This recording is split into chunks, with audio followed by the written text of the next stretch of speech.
Saludos queridos creativos, bienvenidos a Dalia Creativa. En este video te comparto cómo hacer una flor de girasol eterno con cinta de listón de 2.5 centímetros, hecho con tan solo 36 pétalos. Y la técnica de los pétalos es nueva, muy fácil de hacer. Quédate, te enseño paso a paso, te va a encantar.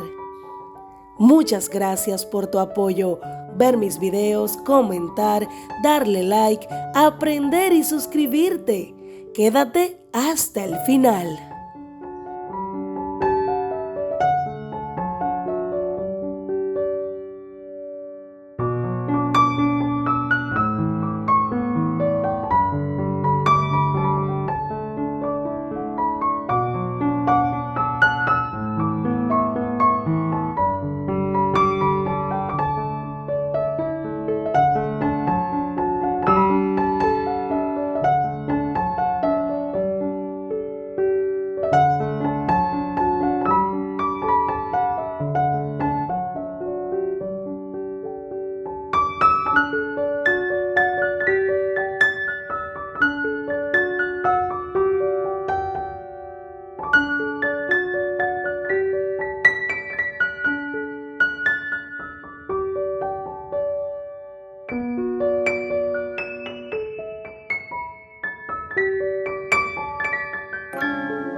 En este momento te invito a darle like a este video, comentar, suscribirte, compartirlo. Tu apoyo es muy importante para seguir creciendo. Gracias.